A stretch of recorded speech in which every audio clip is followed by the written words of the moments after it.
Assalamualaikum warahmatullahi wabarakatuh. Perkenalkan, nama saya Dewi Nurbianti dari kelas 10 TEL 2. Di sini saya akan mempresentasikan polimer.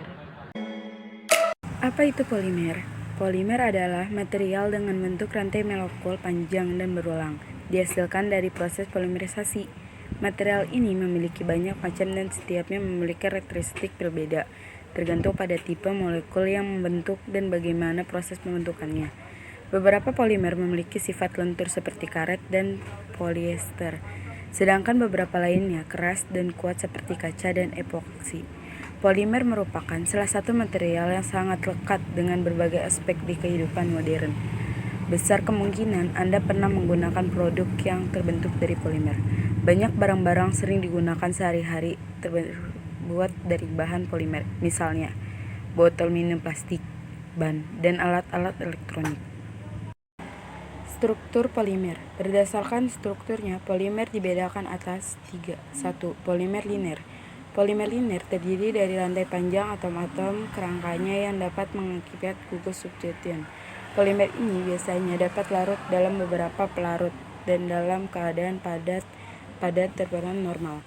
Polimer ini terdapat sebagai elastomer, bahan yang fleksibel, lentur, atau termoelastis seperti gelas.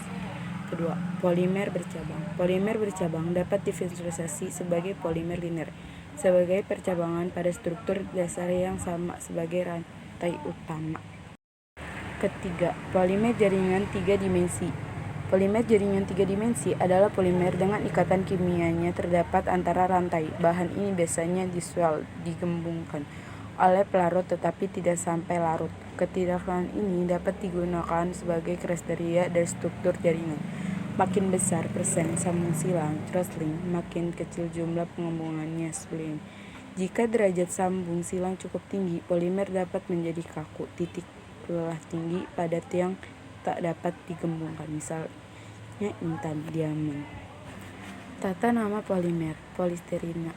Nama monomer satu kata polentena, kedua polienterfluoretina, ditandai dengan meletakkannya awalan poli pada nama monomer. Poli asam akselat. Nama nomernya diletakkan dalam ukuran diawali poli. Poliametilsterina 2 poli 1 metana. Klasifikasi polimer. Polimer berdasarkan sumber. Polimer alami. Polimer alami diperolehkan dari tumbuhan dan hewan. Contohnya protein, selulosa, pati, resin, dan lain-lain. Polimer sintetis. Polimer sintetis adalah polimer buatan manusia yang dibuat di laboratorium. Contohnya palatina, nilon 66, dan gunain. Polimer semi-sintetis. Polimer semi-sintetis adalah polimer alam dengan modifikasi kimia. Contohnya karet, vulkanisasi, dan sulfati asetat. 2. Polimer berdasarkan mode polimerisasi. Polimer adisi. Polimer adisi dibentuk dengan penambahan monomer tanpa eliminasi molekul-molekul produk sampingan. Homopolimer. Polimer adisi dibentuk oleh polimerisasi spesies monomer tunggal. Contohnya polivinil, klorida, polipropilena, dan polietilena. Copolimer. Polimer adis yang dibentuk oleh polimerisasi adisi dari 2 jenis monomer yang berbeda. Contohnya buna S, buna N, dan lain-lain. Polimer kondensasi. Polimer kondensasi kondensi 2 nomer yang berbeda dengan atau tanpa diikuti lepasnya molekul kecil seperti air, alkohol, dan hidrogen klorida. 3. Polimer berdasarkan gaya molekul. Elastomer. Dalam elastomer, rantai polimer disatukan oleh gaya internal molekul yang lemah. Gaya yang lemah memungkinkan polimer untuk direnggakan. Serat. Dalam serat, rantai polimer disatukan oleh gaya antarmolekul yang kuat, ikatan hidrogen atau interaksi dipol-pol. Termoplastik. Polimer termoplastik memiliki rantai polimer liner atau sedikit bercabang. Termosetting. Polimer termosetting adalah rantai polimer yang memiliki ikatan silang atau sangat bercabang. Sifat polimer. Sifat termal. Polimer sebagai isolator mempunyai sifat termal yang baik walaupun polimer bukanlah konduktor. Sifat polimer secara umum.